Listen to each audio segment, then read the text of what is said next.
How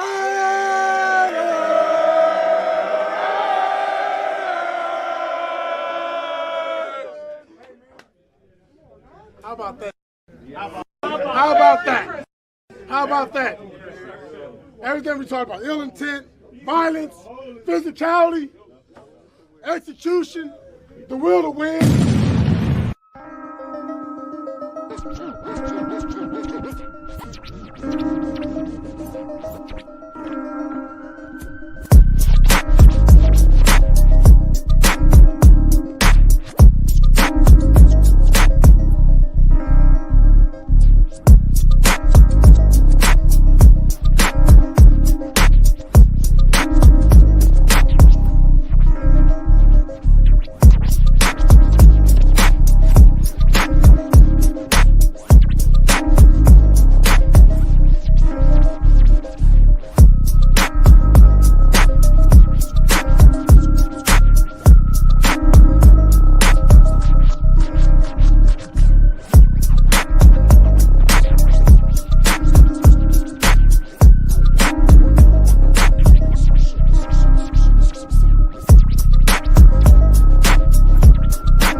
Just win, baby. You are now about to witness the strength of street knowledge.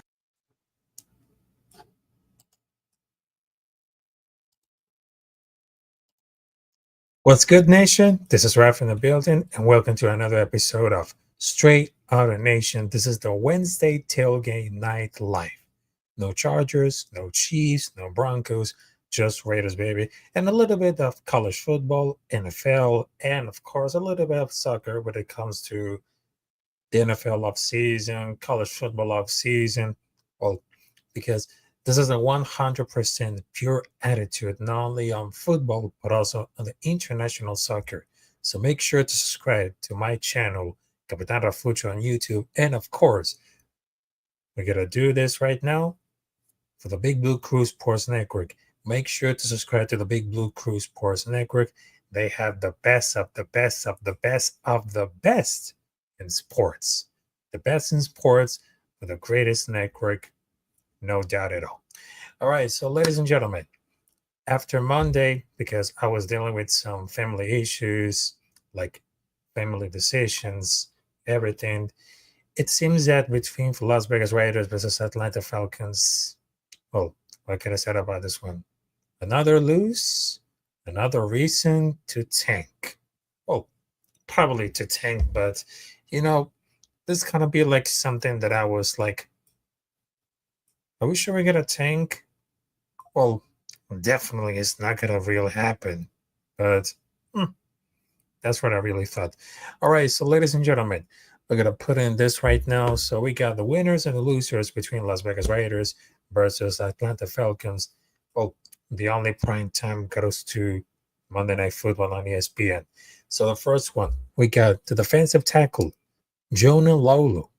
Now, the first target of this game was courtesy of Lulu coming up on the scunt to sack Kirk Cousins for a 10-yard loss. But it took like the score to board to 2 because the Falcons was two driving within a range of 45-yard field goal. But after the sack, they instead put it away because the Falcons would get a touchdown at the end of the first quarter. And Lolu will help ensure that it will be like their only touchdown of the game, because the next drive they'll be knocking at the door, making it like an inside for the Las Vegas 40-yard line. But also they wouldn't get no further with Lolu with the tackle on the scramble for 2 yards, winning off in 3rd and long. it was like an errant pass to the Wolf first, another punt. Yep, probably because he will make like the final play for the defense, coming out the coverage, just getting one hand pause that a pass would have been like the first down to end of the game. Instead, they give it the Raiders to get a ball back with 1 minute left and shot to win out the game. So that could happen. All right, so there is another winner coming up through, which is a linebacker, Robert Pillay. Right now, it seems that the first play in the third quarter, Butler got a hand on the pass in the line, and Robert Pillay was beginning off of the first takeaway for the game for the Raiders, because the following drive would end with Pillay making a tackle for a loss, bringing a 3rd and 9. He'll make it like the stuff at the next drive as well. And he was making it like a short for the 3rd, and of course, make it to 11, because he got flagged with an absolute terrible roughing the passer penalty. Yeah, he was flagged for hitting the quarterback on the helmet. That simply didn't happen. But they actually make like a great play, coming up with a blitz and batting at the ball. But what it should have been a stop. What should have happened?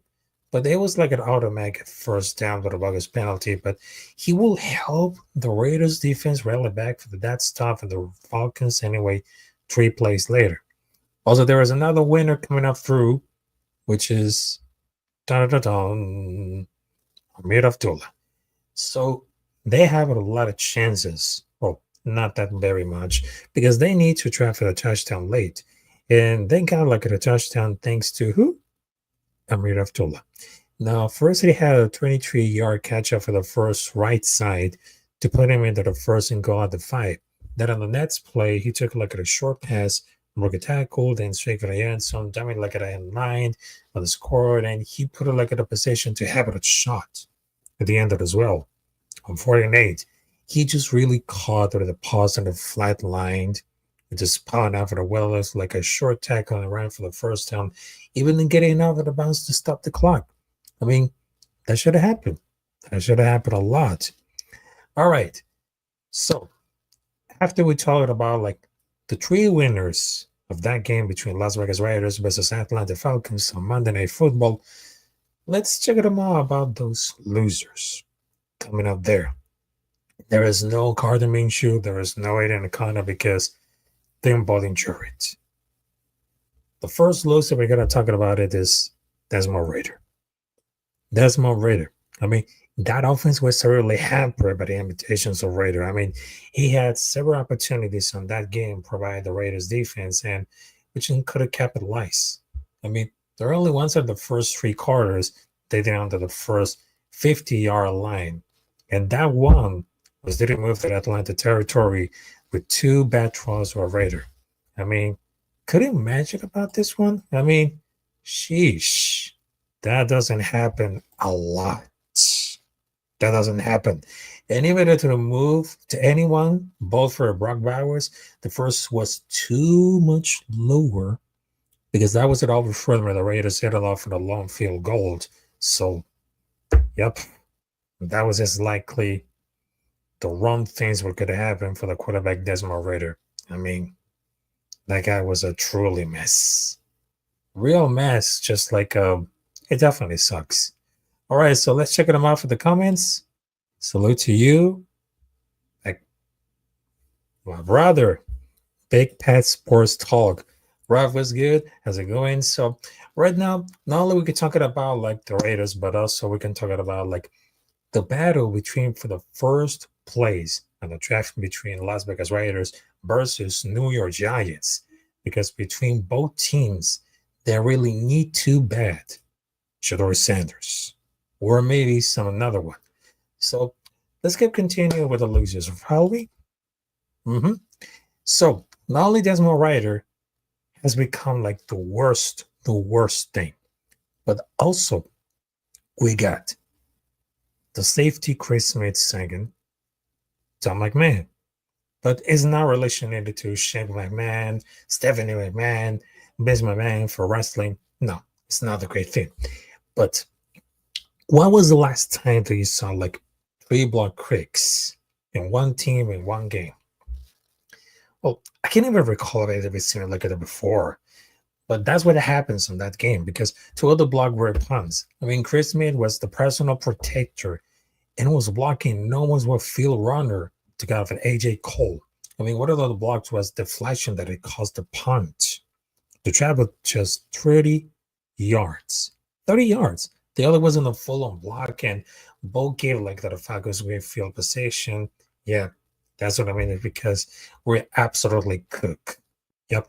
The other block was at the extra point after the late touchdown, but it seems that there are left and tried the plays of his own that didn't work out well. It didn't.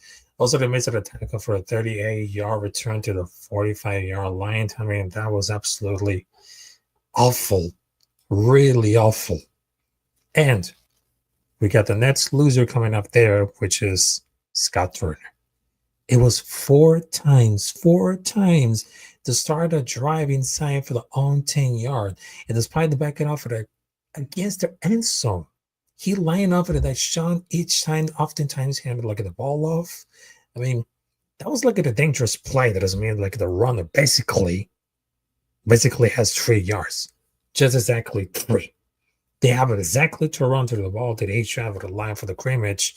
And it seems that they did it again for the 3 and third quarter. Similar result, just like in similar games during for that season after Lugetzi got fired. But there is no game to start things off with like a shoe shorts and a punt. I mean, they left at another round for the loss. I mean, it was just like truly a disaster. I mean, we don't have like much power to create something new. I mean, it's always the same. I mean, since at the beginning, it was just like a half good, half bad. But then after Luke Getzy coming up there and a losing record, it just became a recipe for disaster. Yep, a recipe for disaster, ladies and gentlemen. So these are the winners and the losers of Las Vegas Raiders versus Atlanta Falcons on Monday Night Football, which is the only one for this season, the prime time, because that was like 8:30 p.m., which we got to mention about like later, which I will have a family issue coming out there because, I was trying to do like a live stream between Las Vegas Raiders versus Atlanta Falcons, but something came out through. I mean, that was just like, family first and then go for the live streams. I mean, there's nothing wrong about it. All right. So the next topic we're talking about is the battling between for the quarterback and for the first place at the NFL draft.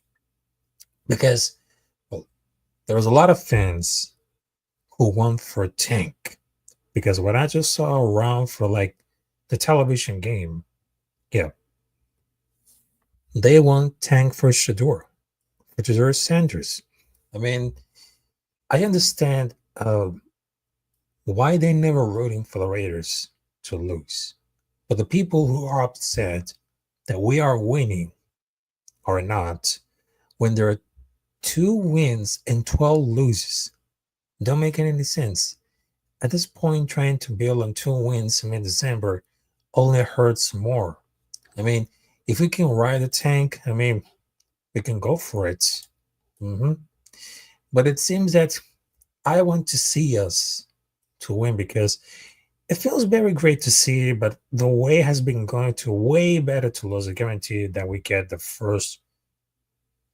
number 1 pick. But it still hurts to lose to the get realized only wins came early on the season. But it won't feel great, I mean, to win right now because that's when the win column won't mean that anything would happen on the 5th on the draft and stay in first. I mean, I was very surprised because some fans that wasn't trying to fit with dim bonehead plays. I mean, like the safety would have gone right out for the shotgun formation, 5 yards deep. I mean, it was like a good thing to get in off close for comfort. But I think for some fans, I mean, this could be like the first year they've been rooting for the Tank.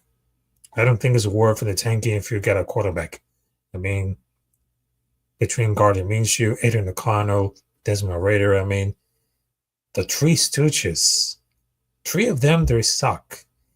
And at that point, they're still playing the good prospects. I mean, difference between Joe Alt and 5 and Brock Bowers and 13. I mean, it's not a huge deal. I mean, building something is important and sometimes take times. But we need so bad a quarterback because now we're not building something until we have one. And losing preserves our chances to get a one for the clear cut and true prospects. Because last year fucked us. Yep. After the whole disaster of Josh McDaniels and Antonio Pierce coming out there as interim head coach. Because that was particularly because after we just saw for the news of Gardner Minshew overthrew a Hop and Bowers to a dunking pick six in the first game, I mean, it just can't get behind. Because it's assumed that a will would draft correctly. If we're not tanking like them so hard in 2006, I mean, they'll have it forced to like settle for Calvin Johnson or maybe Adrian Peterson. Yep. But it seems that all of it is true for this draft, the battle. I mean, they have it so fast. But it seems that, well, not only for the New York Giants, but also Las Vegas Raiders, they're battling. They're battling for the first round pick. And they want so bad. They want so bad. Shedeur Sanders. Or maybe Ken Ward. Because, check this out. If the New York Giants pick first and they take Sanders, should the Raiders take Ken Ward or Travis Hunter? Because I feel like Travis Hunter is pretty much a sure thing, but the team is desperately in need to a quarterback. Because I would prefer, like, I don't know, Shedeur Sanders or Travis Hunter, but I would leave the team once again, they're searching for a quarterback. And if they want to, I mean, if they want to take Hunter, then we have to stop with another band-aid for a quarterback for another year. Because you don't have to build a team around for the right receiver or a cornerback. You build it around by a quarterback.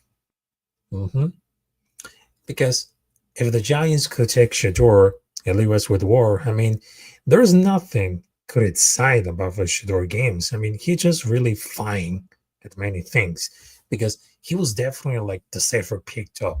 Because I don't know if Ken Ward will be boom or bust, but his trades are so much better than Shedeur Sanders. Because it will be like a Patrick Mahomes-ish or Carson Wentz. I mean, that should have happened in this one. But has anyone had a superstar draft with anyone but the Raiders or the Giants? But it seems that he's going to be so lucky to get involved with the first round pick.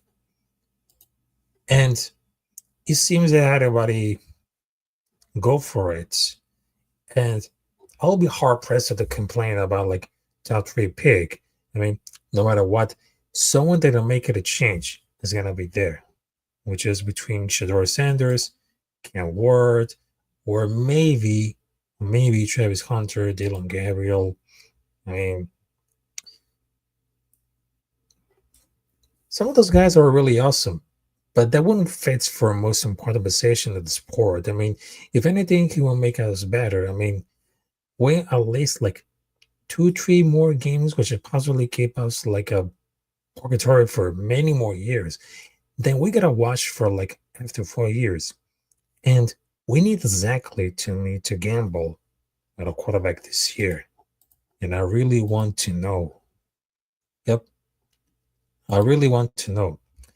Because look, there was a 14 race for the NFL draft top pick, which is between Jacksonville Jaguars, Las Vegas Raiders, New York Giants, including New England Patriots, perhaps, or the Carolina Panthers. Because look, for the New York Giants, they have a lot of issues again for the offense, including for the organization. which averaged for the league low for 14 points. I mean, they have cycled through all the four quarterbacks, four of them this season, and they can keep it up right. It is more that they need playmakers outside of the rookie Malik Neighbors, an improved offensive line, and more depth across the roster. And it's not that hardest remaining schedule in the world for the Giants, especially considering the possibility will the Eagles will have nothing to play on the week number 18 with already clinched a playoff spot. But it's not that I really think the organization overhaul is possible considering that the Giants have won since October 6th. It doesn't matter if the owner John Mara says in late October that the coach Brian DeBoll and Joe Shane are safe. I mean, things change with half of the league's worst record of the year 3-hour regimen. And during the playing of free agents like wide receiver Darius Slayton, safety Junior Sean Pinnock, defensive back Isaiah Simmons, and edge rusher Asir Javi to even to return, I mean, they could have it at all. I mean, for those Giants, I think I don't want it to see it like regarding like Sean and Dable. I mean, it's pretty clear that the Giants know they need a quarterback. The only way that the league works, I mean, you get a draft one at the top because I know that between Daniel Jones, Tommy DeVito, I mean, they're not that great because they know that some people might get hurt because I think most people can see around for like are tanking because I know between for showing the ball are going to the 10th season without some insurers would have the chance to draft. But it seems that it will be fixing out the strength of the schedule if they have the same record. They have it. But it seems that there is one thing that comes to anything. If it's one had the indication, I mean, what's it going to throw away? And no one's had to go for anything.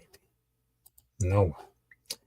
I mean, between for like the battle, it seems that it's going to be like really over. Really, really over. I mean, either team could have won games, but it's not going to happen because we're still naturally obligated to mention the possibility. And honestly, between Giants and Raiders are obviously going quarterback and the Patriots have the third pick. I mean, yep. We all know that Las Vegas Raiders, New York Giants are totally suck because there is no energy, there is no great offense, there is no great defense. We just have like a wide receiver, running back, which is a completely disaster.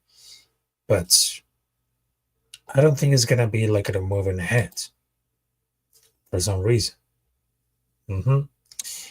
But it probably is gonna be like a Mission Impossible. Basically, it will be like a landing spot. If you're there, I mean, the follow is more than drastic than last year, than everybody else getting out for the top three. I mean, there is no other draftable quarterbacks. I mean, if you remember the last draft, that was 2024, and it seems that they all drafted in all the great class of 2023 between J.J. McCarthy, which is injured by the Minnesota Vikings, Jaden Daniels, the Washington Commanders, Michael Penix Jr. for Atlanta Falcons.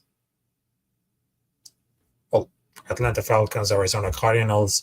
Also, they got Bo Nix for the Denver Broncos. And everybody thought that all Las Vegas Raiders could have happened for Bo Nix. But it seems that we just wanted to prove each other what we need so bad, like a great talent. And once again, we didn't fail between Brock Bowers, Jackson Powers Johnson, but we need something to take care about it. A quarterback. A quarterback. But it seems that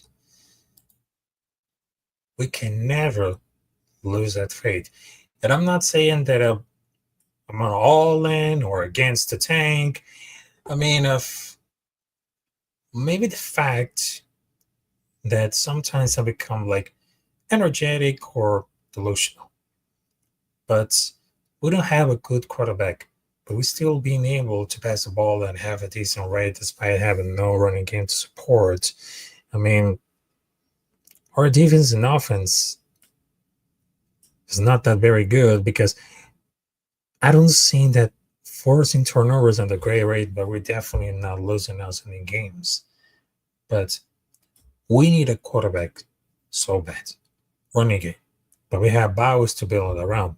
I mean, if we have much defense to put it in, that's definitely good. I mean, if we want to get it desired, I mean, my biggest problem is because the poor time management. Because it's not that totally, especially the D line comes back healthy next year, which is better than a lot of field at other bad teams. Plus, we have a ton of cap space, no albatross contracts, and we have a full array of draft picks. It's not the hardest rebuild on that world. I mean, it's not that really great at all. I mean, that could have happened at all. That could have happened. Yep. That could have happened. I mean, there's been like hampered by injuries. The offensive scheme has been like completely shit, and the quarterback has been atrocious. Because why? We need something to rebuild. And I know the image coming up through, that's Matt Crosby, but, well, he's still recovering on this injury report. So God bless Matt Crosby. And I hope you're feeling good. And, well, I hope next season will be like the beast unleash. And there was one fact, well, there's a curious state that, well, I just wanted to mention. Well, days before during the podcast, I mean, days before Straight Outta Nation, because I was hanging around with my brothers of Big Blue Crew Sports Network, and I was telling that we, the Raiders, suck. We're fucked. I mean, there is no choice that Antonio Pierce could have happened another year. I'm right. Because I don't see that Antonio Pierce could have happened another year. And it seems that Antonio Pierce could have grabbed like the Dan Campbell's blueprint, pause. But it seems that it's over. It's over. I mean, I don't want it to see like Antonio Pierce for another year. I mean, especially because my biggest problem is because I feel bad that this defense and the offense of Antonio Pierce isn't that working. I mean, too many defensive injuries, and we have two backup quarterbacks. I mean, the Getty hire was bad, but a slim by Devontae. At least the karma exists. But I cannot blame Fernand's ability to clean the start of the team, but they're playing hard, but it's clearly not to the playoff. I mean, he needs to improve in clock management, but he always been honest about needing to improve, just like the players do. I mean, he challenged it out for the bound to catch, and early in for the game, he didn't need to. I mean, that tells that he desperate for calls. He jump hands for the balance. I mean, his decision making is very poor when he refused to kick, when he had the bad chances and ended up losing possession a couple of times. And his team suck. Cloud management suck. And his management, the quarterback position this year has been suck. I mean, he's not that even the guy, even when we have a good roster. I mean, when you see like a lot of fans of Antonio Pierce, and there are some like credits. Yep, there are some credits that it seems that social media never forgets. Yep, because they're unbelievably delusional. And let me tell you for this one, and I'm gonna turn off the camera. So there you go. All right, but at this point, I mean, Antonio Pierce has not learned for a single mistake he has made over the past year has been coaching. I'm truly convinced that half of the fan base is living a different reality. When they're saying there is significant growth and scheme for the head coach, I know the roster between for the defense and the offense is half good, half trash. And the quarterback situation is possibly like the worst we have it in 2 decades. But it makes the worst possible decision in every situation that it seems like entirely unprepared game after game. But it seems that Antonio Pierce is not a leader man, is not head coach material, is not. But he's a bad coach with no experience and completely over his head. And I can see why those fans, they love so much Antonio Pierce, because it seems like he's the rah-rah guy. He smokes cigars. He bumping his Cadillac. He's pumped up at all these games. I mean, he always yells great. Oh, screaming Raiders all the time when it comes to win. I mean, it's not gonna really work it, ladies and gentlemen. It's not gonna really work it. And whatever said about this one, I mean, we cannot be stupid. I mean, Selo do it for years if we want to continue down for the path. But that was never super talent. And we all knew that we just lacked depth. Yep. We all lacked the depth for any reasons. And that's as likely that we need it for the season or maybe the next one. But you got to learn how to coach, because I don't think he's qualified for the job. And he showed like that he doesn't really know what he's doing. Because I'll give it like credit for being a strong motivator, but I just don't see us being like competitive on this division with coaches like Reed, Payton, even Jim Harbaugh on the midst.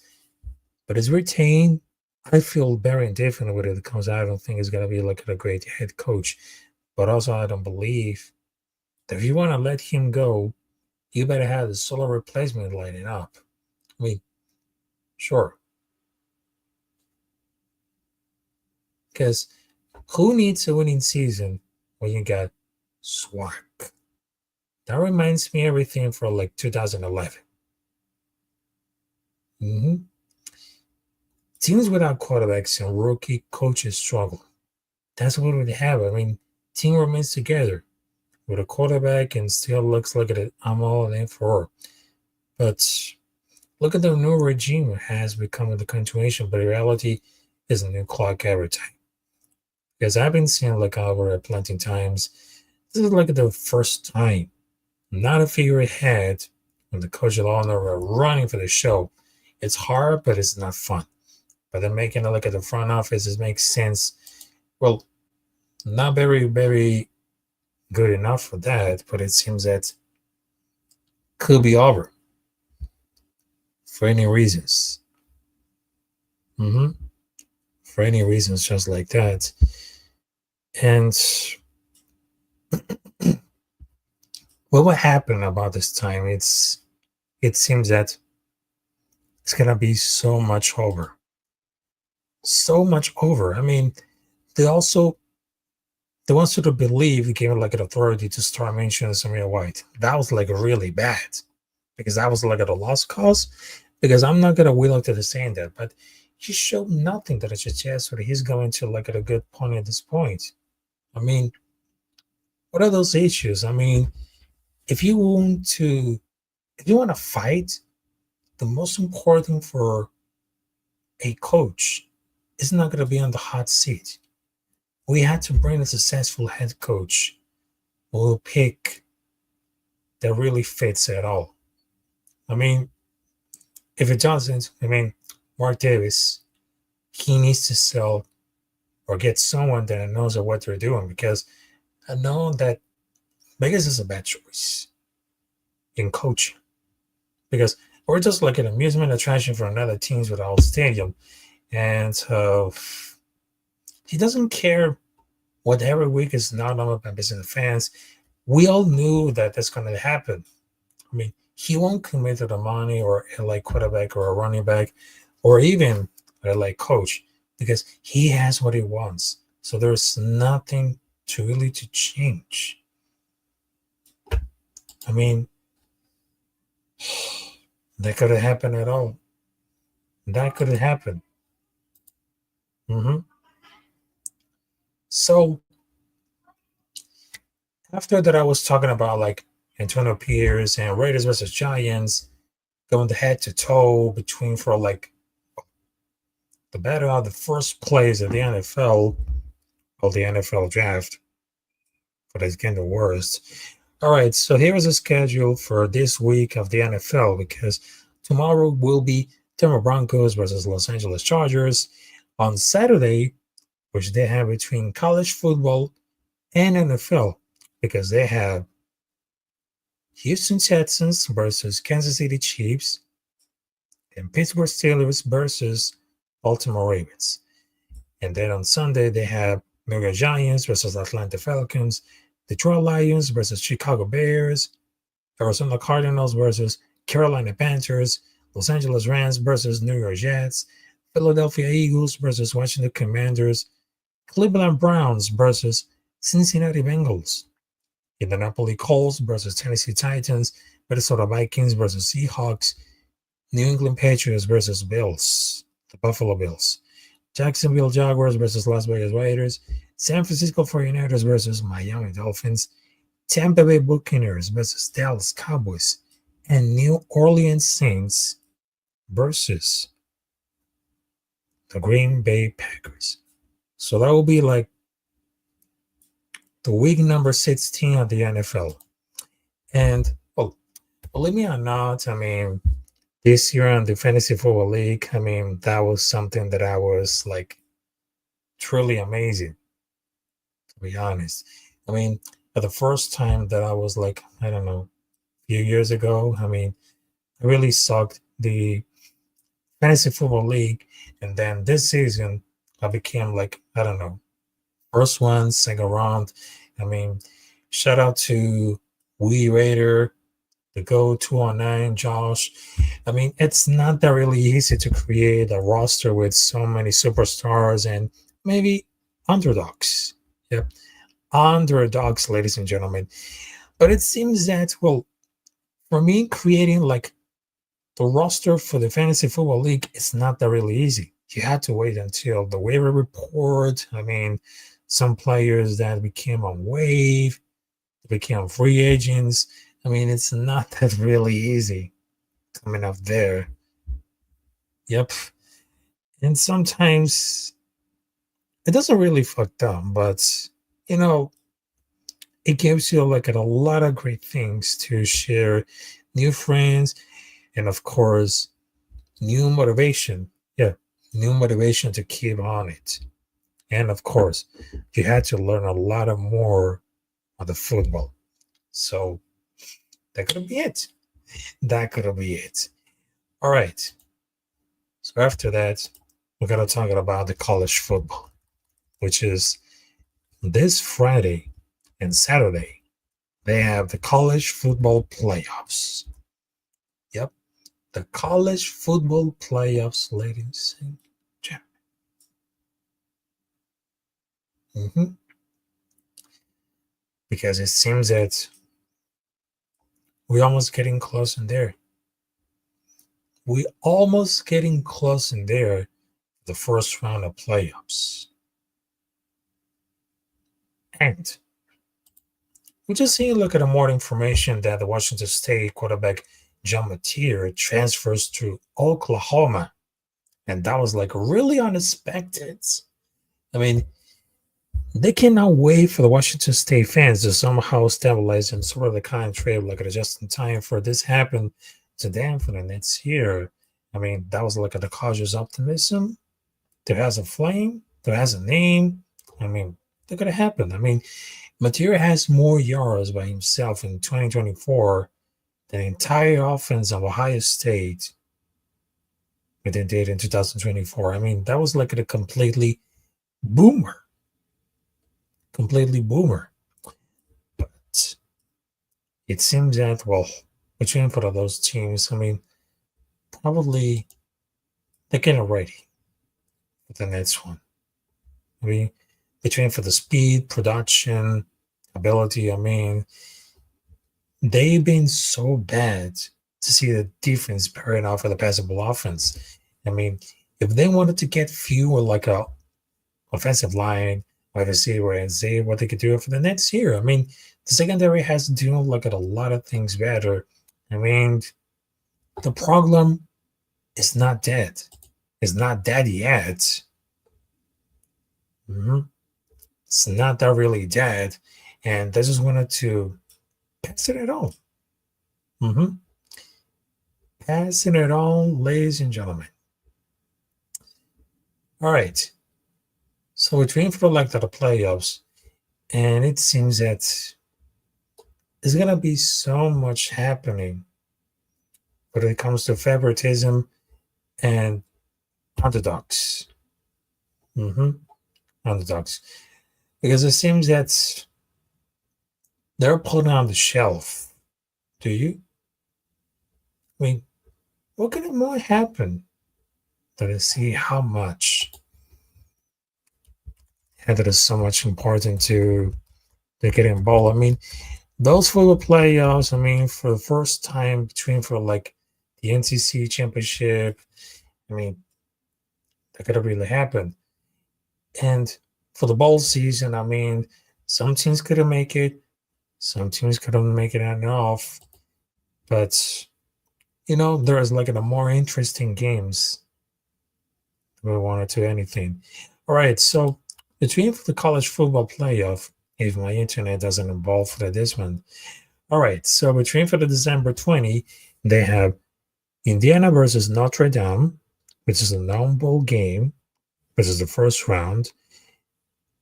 Also, we get in December 21, we get SMU versus Penn State. I hope that Jason Kells will be there. Also, they have Clemson versus Texas, Tennessee versus Ohio State, which is totally worth a watch. Because, look, between Tennessee versus Ohio State, I mean, truly defense coming up through. Yep. Both defense. But it seems that who got the best speed, who got the best accuracy. I mean, they'll go for like the top of the ball. The top of the cream. Pause. But it seems that between for the game of Tennessee versus Ohio State, it will never change it at all. Never change. Never change. Because they will be finding so much more important that I want to see.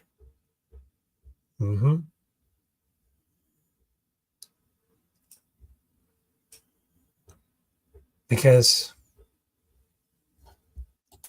if you look at it something to get involved, like for the quarterback and for the wide receiver, I mean, how Ryan Day they're gonna pressure another game after they just lost against Michigan Wolverines. I mean, it seems that they got a little something extra coming up there. Because what we do like to really expect, what we gonna do like to really to expect at all? What are we gonna do about it? So it seems that they can never have to involve like on this one. And what do we do about expected? I mean, Tennessee, I mean, they have the offense at a hard time because for the big plays that are missing, the big passes, drop our receivers. But they give like a new respect for the offense. So much going on for like ever realize they do like a lot of things when they're gonna play to connect it. I mean, there's more like the pass and the catch after all. I mean, if they have no passion between for the Tennessee, I mean, they're going for like anywhere it could happen. I mean, There means so much to do anything better. And they wanted to feel like more confident. If Nico really does like to make us some special throws, he can really connect on a deep ball at a higher clip. That's what the defense are down for. I mean, you can take one game where the coaches took everything like against the Buckeyes to look at the Barrett. I mean, Oregon will be had more points what Tennessee does. Yep, what Tennessee does. But there are some players that if they wanted to run at full speed, they're gonna snap it over to the tackle. I mean, this is one to get like a wide open to anything.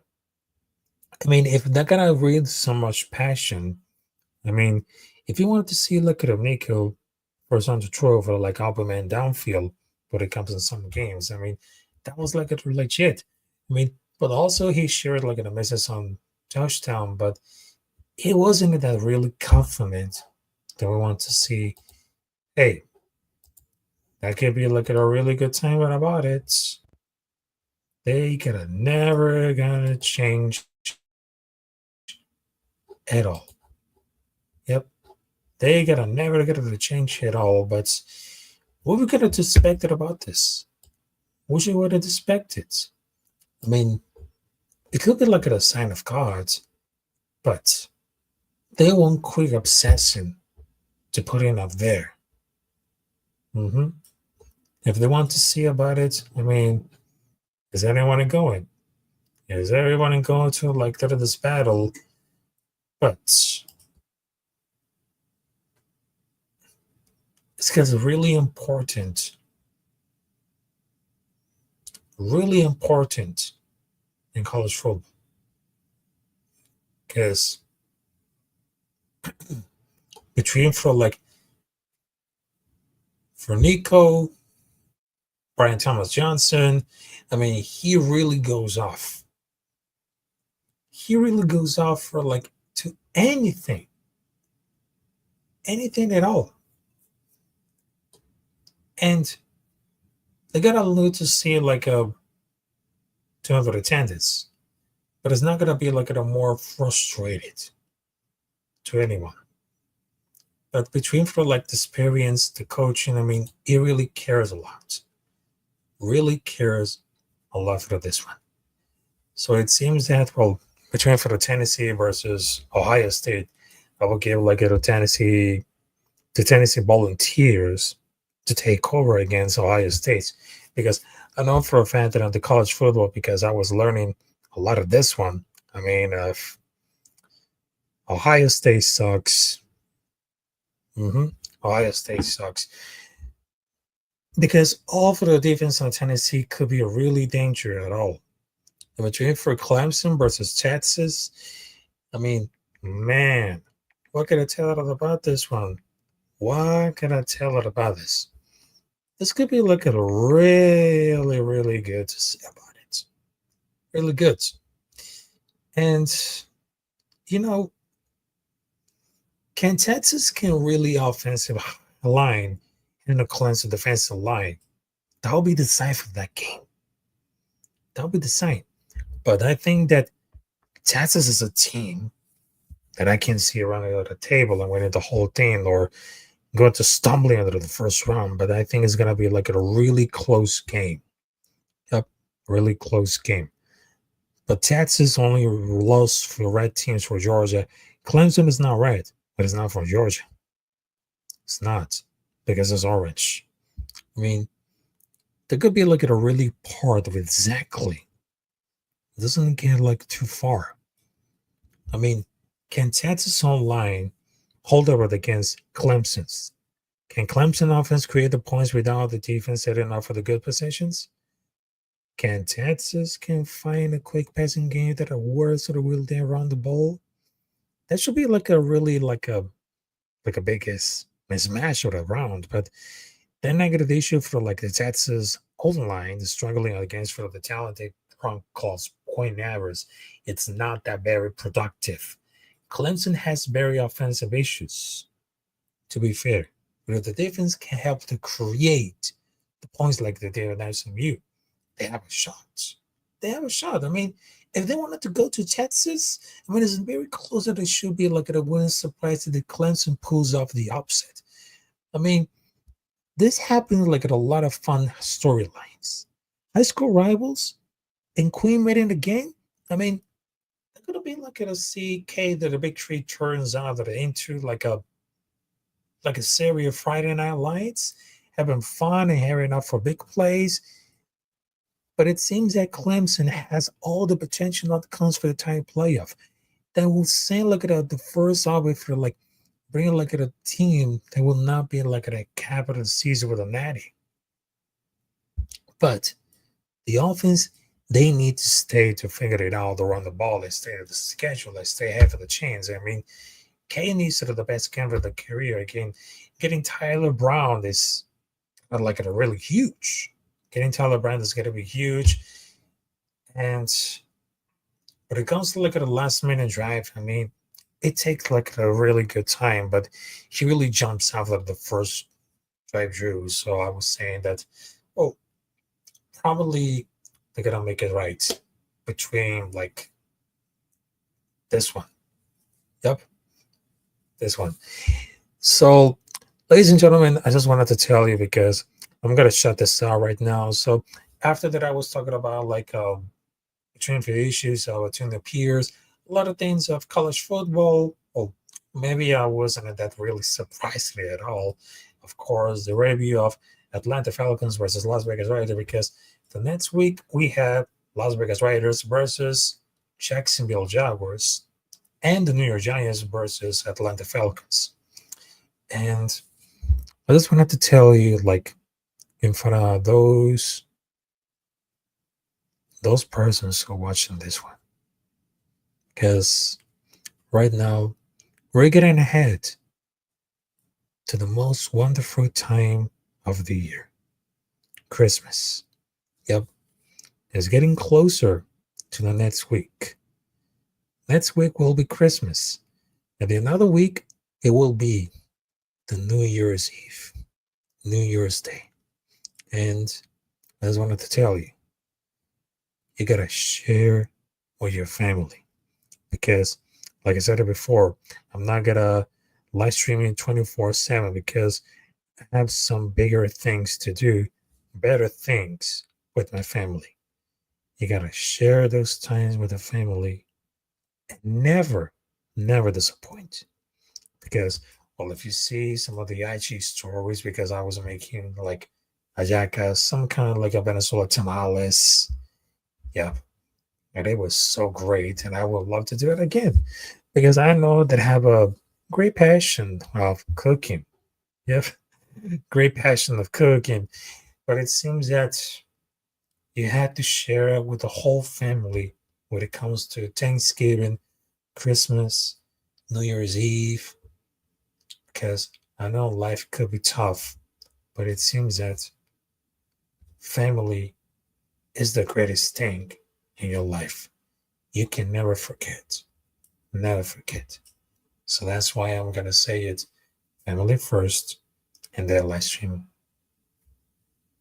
So that I was saying, because I was talking about like one of my brothers say, hey, I know there is no family out there, so so I'm gonna make it.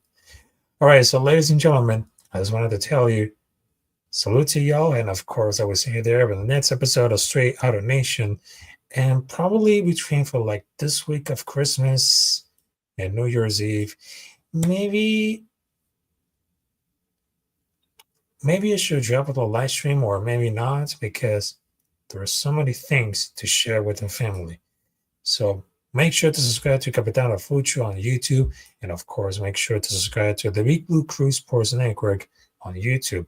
And of course, you gotta follow me on every social media, Capitán Rafucho on Twitter, as now it says, Instagram, Rumble. I'm on everywhere. And of course, I just wanted to tell you, have a great Wednesday, have a great night, and of course, Merry Christmas to all. So have fun, and of course, share with your family for the most incredible and wonderful time of the year, the Christmas.